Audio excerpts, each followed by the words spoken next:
Welcome to Adult Storytime at the Bedford Public Library. Glad you guys could make it. We're going to put a little holiday spin on our storytelling today. I hope you'll enjoy it. It is a story called How Christmas Came to the Santa Maria Flats. It was published in 1895.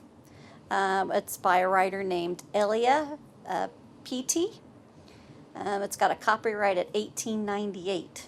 So she was famous for writing children's stories. She was most famous because she was a loud voice in being a big supporter of children, children's thought, children's contributions to society. She felt like adults wrote in a style that kind of constructed a childhood realm rather than actually being authentic when it came to actually how children think, how they talk, their experiences. So she was one of the big voices in that movement. She was published in several youth magazines, the Youth Companion. That sounds familiar. Youth Companion is one of those that was sent out west to Laura Ingalls Wilder. That when she was a child, the Youth Companion.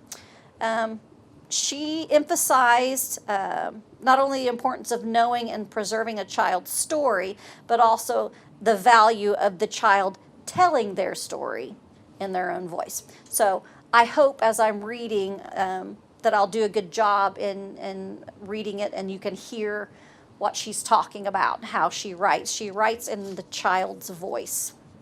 I think she would have been a cool mom, you're right? She's so committed to. Right? That'd been fantastic. Oh, and I thought it was interesting too. She was from Kalamazoo, Michigan. She's a Midwesterner. And again, I said it was published in 1895. Okay. How Christmas Came to the Santa Maria Flats by Elia P.T. There were 26 flat children, and none of them had ever been flat children until that year. Previously, they had all been home children, and as such had, of course, had beautiful Christmases in which their relations with Santa Claus had been of the most intimate and personal nature. Now, owing to their residence in the Santa Maria Flats and the lease, all was changed. The lease was a strange forbiddance, an ukase issued by a tyrant, which took from children their natural liberties and rights. Though to be sure, as every one of the flat children knew, they were in the greatest kind of luck to be allowed to live at all, and especially were they fortunate past the lot of children to be permitted to live in a flat. There were many flats in the great city, so polished and carved and burnished and belacquered that children were not allowed to enter within the portals, save on visits of ceremony in charge of parents or governesses. And in one flat, where Cecil de Koven LeBaron was born, just by accident and without intending any harm, he was evicted, along with his parents, by the time he reached the age where he seemed likely to be graduated from the go-kart, and yet that flat had not nearly so imposing a name as the Santa Maria. The 26 children of the Santa Maria Flats belonged to 20 families. All of these 20 families were peculiar, as you might learn any day by interviewing the families concerning one another. But they bore with each other's peculiarities quite cheerfully and spoke in the hall when they met. Sometimes this tolerance would even extend to conversation about the janitor, a thin creature who did the work of 5 men. And the ladies complained that he never smiled. I wouldn't so much mind the hot water pipes leaking now and then, the ladies would remark in the vestibule, rustling their skirts to show that they wore silk petticoats. If only the janitor would smile. But he looks like a cemetery. Oh, I know it, would be the response. I told Mr. Wilberforce last night that if he would only get a cheerful janitor, I wouldn't mind our having rubber instead of Axminster on the stairs. You know, we were promised Axminster when we moved in, would be the plaintive response, and the ladies would stand together for a moment wrapped in gloomy reflection and then part. The kitchen and nursemaids felt on the same subject too. If Carl Carlson would only smile, they used to exclaim in sibilant whispers as they passed on the way to the laundry. If he'd come in and joke while we was washing. Only Kara Johnson never said anything on the subject because she knew why Carlson didn't smile and was sorry for it, and would have made it all right if it hadn't been for Lars Larson. Dear, dear, but this is a digression from the subject of the lease. That terrible document was held over the heads of the children, as the Herodian pronunciamento concerning small boys was over the heads of the Israelites. It was in the lease not to run, not to jump, not to yell. It was in the lease not to sing in the halls, not to call from story to story, not to slide down the banisters. And there were blocks of banisters so smooth and wide and beautiful that the attraction between them and the seats of the little boy's trousers was like the attraction of a magnet for a nail. Yet not a leg, crooked or straight, fat or thin, was ever to be thrown over those polished surfaces. It was in the lease, too, that no peddler or agent or suspicious stranger was to enter the Santa Maria, neither by the front door nor the back door. The janitor stood in his uniform at the rear, and the lackey in his uniform at the front, to prevent any such intrusion upon the privacy of the aristocratic Santa Marias. The lackey who politely directed people and summoned elevators and whistled up tubes and rang bells, thus conducting the complex social life of those favored apartments, was not one to make a mistake and admit any person not calculated to ornament the front parlors of the flatters. It was this that worried the children, for how could such a dear, disorderly, democratic rascal as the children's saint ever hope to gain a pass to that exclusive entrance and get up to the rooms of the flat children? For how could, you can see for yourself, said Ernest, who lived on the first floor, to Roderick, who lived on the fourth, that if Santa Claus can't get up the front stairs and he can't get up the back stairs, that all he can do is to come down the chimney. And he can't come down the chimney. At least he can't come out of our fireplace. Why not? Asked Roderick, who was busy with an all-day sucker and not inclined to take a gloomy view of anything. Oh, goosey, cried Ernest in great disdain. I'll show you. And he led Roderick with his sucker right into the best parlor where the fireplace was and showed him an awful thing. Of course, to the ordinary observer, there was nothing awful about the fireplace. Everything in the way of a bric-a-brac possessed by the Santa Maria Flatters was artistic. May have been in the lease that only people with aesthetic tastes were to be admitted to the apartments. However that may be, the fireplace with its vases and pictures and trinkets was something quite wonderful. Indian incense burned in a mysterious little dish. Pictures of purple ladies were hung in odd corners, and calendars and letters nobody could read served to decorate, if not educate, and glass vases of strange colors and extraordinary shapes stood about, filled with roses. None of these things were awful. At least no one would have dared say they were. But what was awful was the formation of the grate. It was not a hospitable place with andirons where noble logs of wood could be laid for the burning, nor did it have a generous iron basket where honest anthracite could glow away into the nights. Not a bit of it. It had a vertical plate of stuff that looked like dirty cotton wool on which a tiny blue flame leaped when the gas was turned on and ignited. See, you could see for yourself, said Ernest tragically. Roger could see for himself. There was an inch-wide opening down which the friend of the children could squeeze himself. And as everybody knows, he needs a good deal of room now, for he has grown portly with age, and his pack every year becomes bigger owing to the ever-increasing numbers of boys and girls he has to supply. Jiminy, said Roderick, and dropped all his all-day sucker on the old Bokhara rug that Ernest's mamma had bought that week before at a fashionable furnishing shop, which had given the sore throat to all the family owing to some cunning little germ that had come over with the rug to see what American throats were like. Oh me, yes, but Roderick could see, anybody could see, and a boy could see better than anybody. Oh, let's go see the telephone boy, said Roderick. This seemed the wisest thing to do. When in doubt, all the children went to the telephone boy, who was the most fascinating person. with knowledge of the most wonderful kind, and of a nature to throw that of Mrs. Scheherazade quite in the shade, which, considering how long the loquacious lady had been a shade, is perhaps not surprising. The telephone boy knew the answers to all the conundrums in the world, and a way out of nearly all troubles such as are likely to overtake boys and girls. But now he had no suggestions to offer and could not speak any comfortable words. He can get her done front, and he can't get her done to back, and he can't come down no chimney in this here house, and I'll tell you dose, he said, and shut his mouth grimly, while cold apprehension crept around Ernest's heart and took the sweetness out of Roderick's succor. Nevertheless, hope springs eternal, and the boys each and individually asked their fathers, tremendously wise and good men, if they thought there was any hope that Santa Claus would get into the Santa Maria Flats. And each of the fathers looked up from his paper and said, he'd be blessed if he did. And the words sunk deep and drew the tears when the doors were closed and the soft black was all about, and nobody could laugh because a boy was found crying. And the girls cried too, for the awful news was whistled up tubes and whistled down tubes till all the 26 flat children knew about it. The next day it was talked over in the brick court, where the children used to go to shout and race.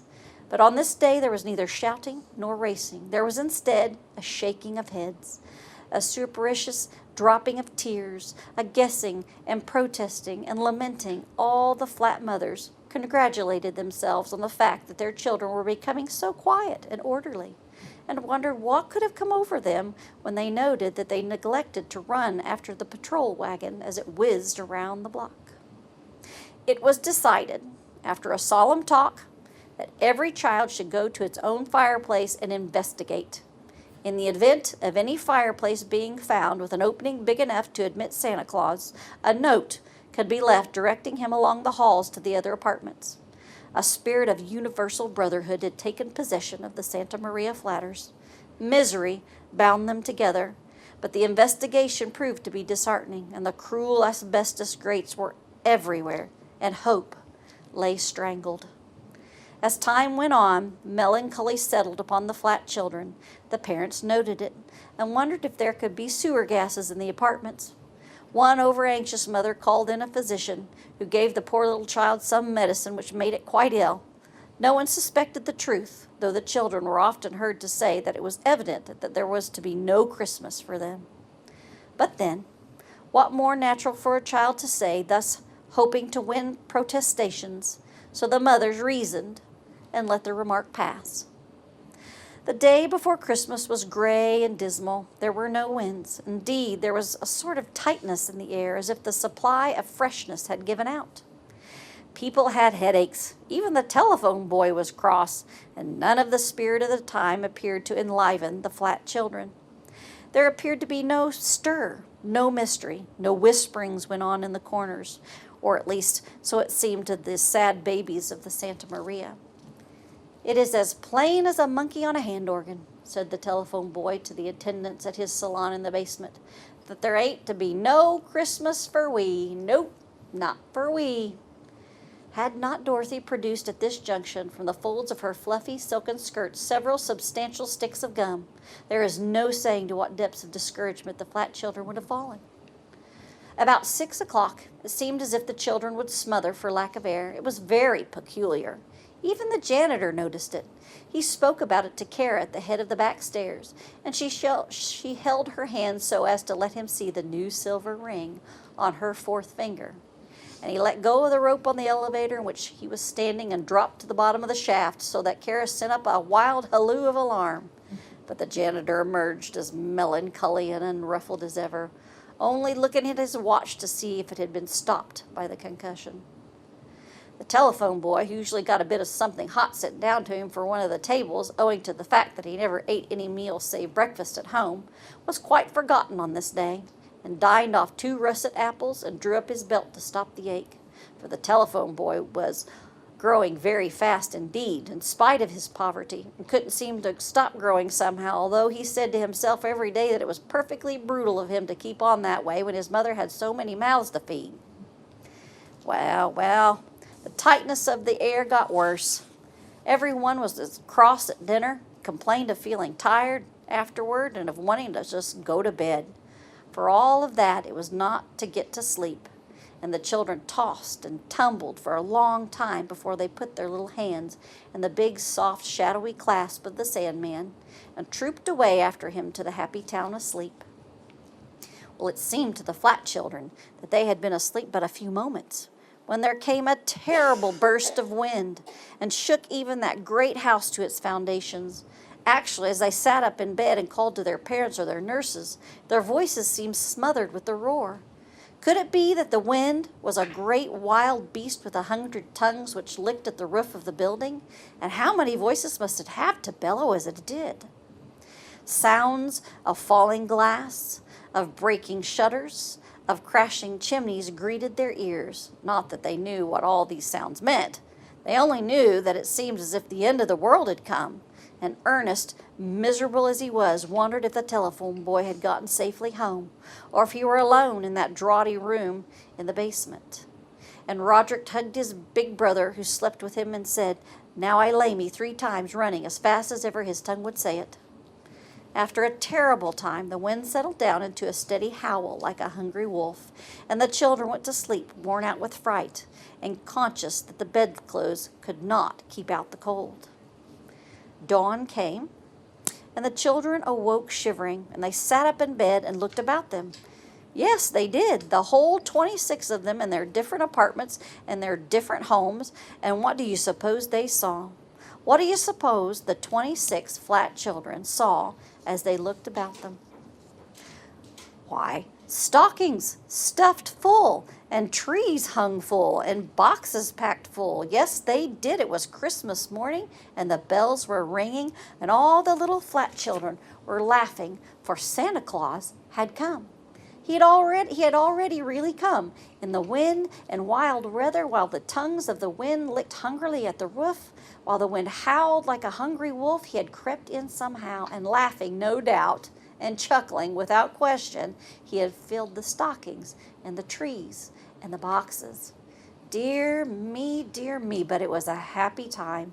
It makes me out of breath to think what a happy time it was, and how surprised the Flat children were, and how they wondered how it could ever have happened. But they found out, of course.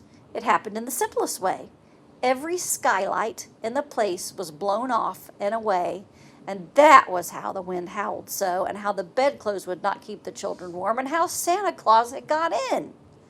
The wind corkscrewed down into these holes, and the reckless children with their drums and dolls and their guns and toy dishes danced around in the maelstrom and sang, "Here's where Santa Claus came. This is how he got in. We should count it a sin, yes, count it a shame, if it hurt him when he fell on the floor."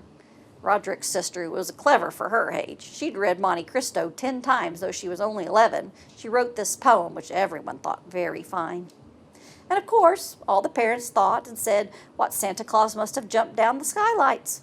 By noon, there were other skylights put in, and not a sign left of the way he had made his entrance. Not that the way mattered a bit. No, not a bit. Perhaps you think the telephone boy didn't get anything. Maybe you imagine that Santa Claus didn't get down that far, but you're mistaken.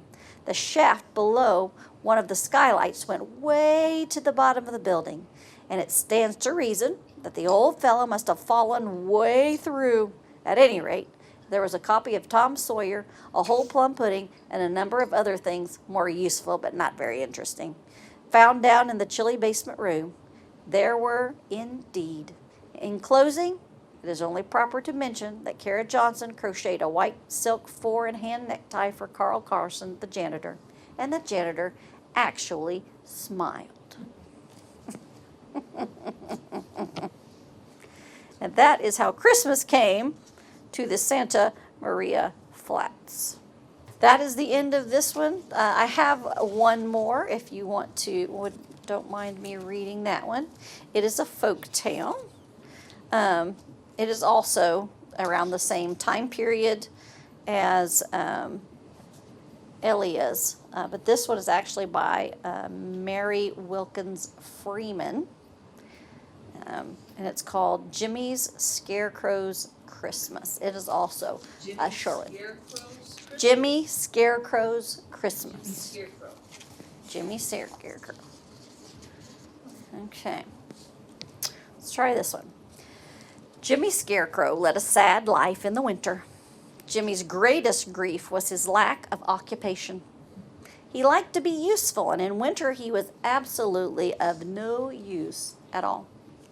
He wondered how many such miserable winters he would have to endure. He was a young scarecrow, and this was his first one. He was strongly made, and although his wooden joints creaked a little when the wind blew, he did not grow in the least rickety. And every morning when the wintry sun peered like a hard yellow eye across the dry corn stubble, Jimmy felt sad. But at Christmas time his heart nearly broke. On Christmas Eve, Santa Claus came in his sledge, heaped high with presents, urging his team of reindeer across the field. He was on his way to the farmhouse where Betsy lived with her Aunt Hannah. Betsy was a very good little girl with very smooth yellow curls, and she had a great many presents.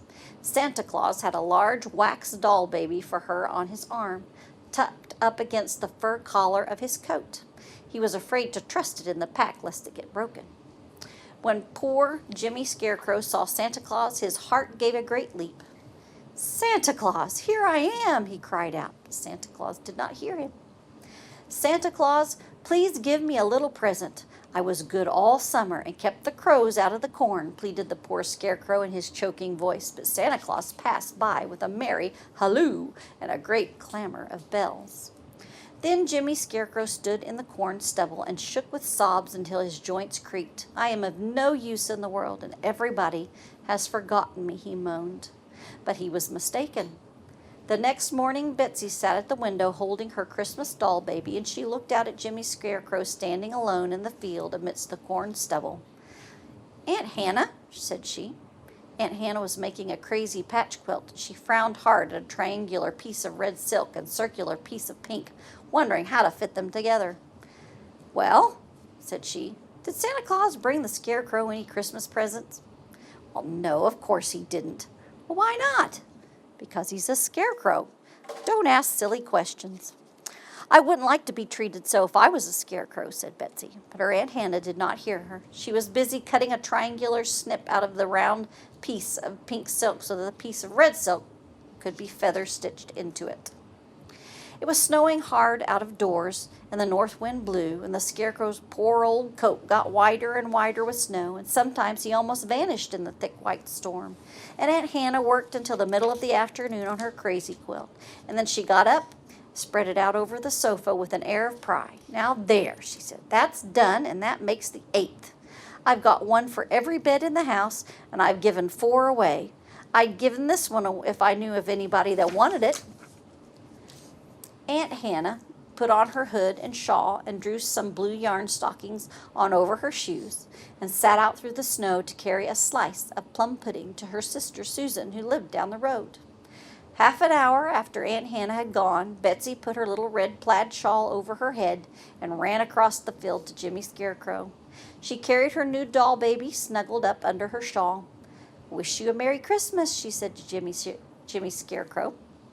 "Wish you the same," said Jimmy, but his voice was choked with sobs and was also muffled, for his old hat had slipped down to his chin. And Betsy looked pitifully at the old hat fringed with icicles, like frozen tears, and the old snow-laden coat. "I've brought you a Christmas present," she said, and with that she tucked her doll baby inside Jimmy Scarecrow's coat, sticking its tiny feet into a pocket. "Oh, thank you," said Jimmy Scarecrow faintly. "You're welcome," she said. "Keep her under your overcoats. The snow won't get her wet, and she won't catch cold. She's delicate." "Yes, I will," said Jimmy Scarecrow, and he tried hard to bring one of his stiff, outstretched arms around to clasp the doll baby. "Don't you feel cold in that old summer coat?" asked Betsy. "If I had a little exercise, I should be warm," he replied. But he shivered, and the wind whistled through his rags. "Will you wait a minute?" said Betsy, and she was off across the field. And Jimmy Scarecrow stood in the corn stubble with the doll baby under his coat and waited, and soon Betsy was back again with Aunt Hannah's crazy quilt trailing in the snow behind her. "Here," she said. "Here is something to keep you warm," and she folded the crazy quilt around the Scarecrow and pinned it. "Aunt Hannah wants to give it away if anybody wants it." she explained. She's got so many crazy quilts in the house now she doesn't even know what to do with them. Goodbye. Be sure you keep the doll baby covered up. And with that, she ran across the field and left Jimmy Scarecrow alone with the crazy quilt and the doll baby. The bright flash of colors under Jimmy's hat brim dazzled his eyes, and he felt a little alarmed. I hope this quilt is harmless if it is crazy, he said. But the quilt was warm, and he dismissed his fears, and soon the doll baby whimpered. But he creaked his joints a little, and that amused it, and he heard it cooing inside his coat. Jimmy Scarecrow had never felt so happy in his life as he did for an hour or so. But after that, the snow began to turn to rain, and the crazy quilt was soaked through. Not only that, but his coat, and the poor doll baby. It cried pitifully for a while, and then it was still, and he was so afraid that it was dead. It grew very dark, and the rain fell in sheets, and the snow melted, and Jimmy Scarecrow stood halfway up his old boots in water. He was saying to himself that the saddest hour of his life had come, when suddenly he again heard Santa Claus's sleigh bells, and his merry voice talking to his reindeer.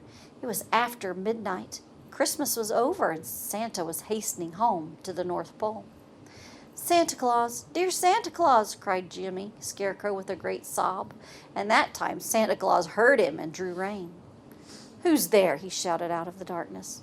It's only me, replied the Scarecrow. Who's me? Shouted Santa Claus. It's Jimmy Scarecrow. Santa got out of his sledge and waded up. Have you been standing here ever since the corn was ripe? He asked pityingly, and Jimmy replied that he had. What's that over your shoulders? Santa continued, holding up his lantern. It's a crazy quilt. What are you holding under your coat? The doll baby that Betsy gave me, and I'm afraid it's dead, poor Jimmy Scarecrow sobbed. Oh, nonsense, cried Santa Claus. Let me see it. And with that, he pulled the doll baby out from under the Scarecrow's coat and patted its back and shook it a little. It began to cry and then to crow. It's all right, said Santa Claus. This is the doll baby I gave Betsy, and it's not at all delicate. It went through the measles and the chicken pox and the mumps and the whooping cough before it left the North Pole. Now get in the sledge, Jimmy, and bring the doll baby and the crazy quilt. I've never had any quilts that weren't in their right minds at the North Pole, but maybe I can cure this one. Get in, Santa chirped to his reindeer, and they drew the sledge up close in a beautiful curve. Get in, Jimmy Scarecrow, and come with me to the North Pole, he cried. Please, how long shall I stay? Asked Jimmy. Why, you're going to live with me, said Santa Claus. I've been looking for a person like you for a long time. Are there any crows to scare away at the North Pole? I want to be useful, said Jimmy. No, answered Santa Claus. But I don't want you to scare away crows. I want you to scare away Arctic explorers. I could keep you in work for 1,000 years. Scaring away Arctic explorers from the North Pole is much more important than scaring away crows from the corn. Why, if they found the pole, there wouldn't be a piece an inch long left in a week's time, and the earth would cave in like an apple without a core. They would whittle it all to pieces and carry it away in their pockets for souvenirs. Now come along, I'm in a hurry.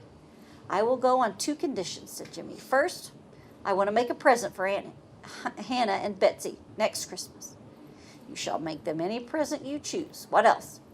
I want some way provided to scare the crows out of the corn next summer while I am away, said Jimmy.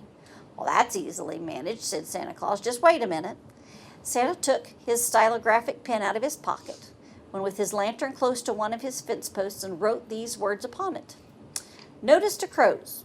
Whichever crow shall hereafter hop, fly, or flop in this field during the absence of Jimmy Scarecrow, the therefrom purloined steel and or abstract corn shall be instantly in a twinkling and a trace turn snow white and be ever after a disgrace, a byword and a reproach to his whole race, per order of Santa Claus.